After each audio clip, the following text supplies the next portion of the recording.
Salut! Revenim cu un nou videoclip în care prezentăm antrenamentul meu de piept și spate, deoarece urmez tipul de split numit Arnold Split, în care într-o zi faci picioare, într-o zi faci piept cu spate și într-o zi lucrezi umeri cu brațe, deoarece încerci să targetezi timpul acela de antrenament cu două grupe musculare antagoniste, adică două grupe musculare antagoniste înseamnă două grupe musculare care fac exact lucrul opus. Cum pectoralul are rolul de a aduce mâinile în fața corpului, marii dorsali în principal, dar spatele are rolul de a aduce mâinile în spate. Deci sunt grupe antagoniste. Ne vedem la sală.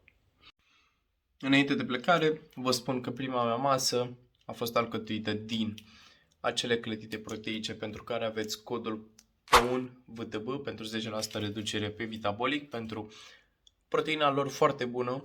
Un Whey Trilogy este un blend de 3 tipuri de proteină concentrat, izolat și hidrolizat de fapt.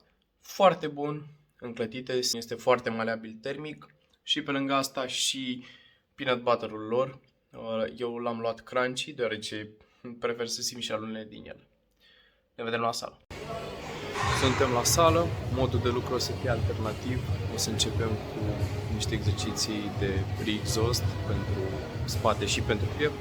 În specific pentru spate niște 3 serii de pullover, pentru piept fluturări din plan înclinat, drept și din declinat. Și apoi vom începe să lucrăm câte un exercițiu de spate și unul de piept.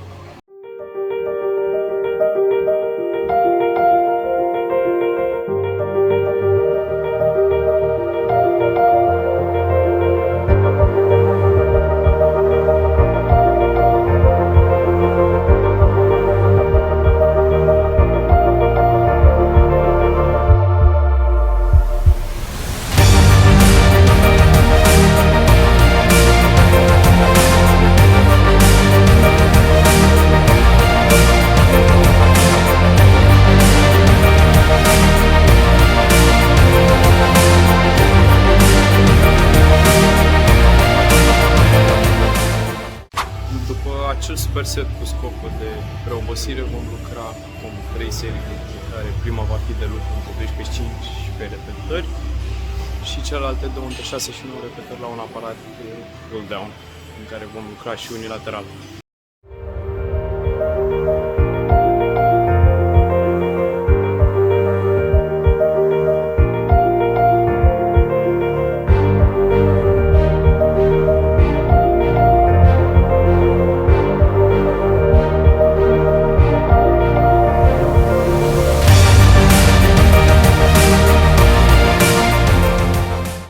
Urmează 3 seturi de pres, este o presă orizontală și convergentă.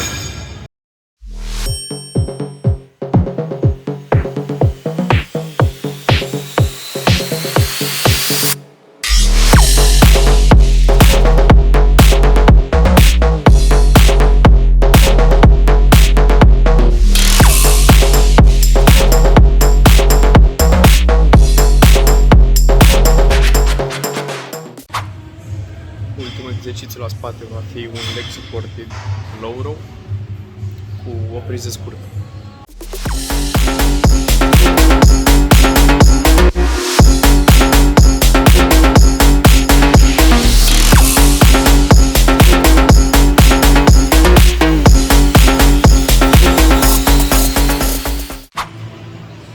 Ultimul exercițiu la piept este un chest press la înclinat, tot convergent. Vom da 3 seturi, în toate de lucru, între 6 și 9 repetări.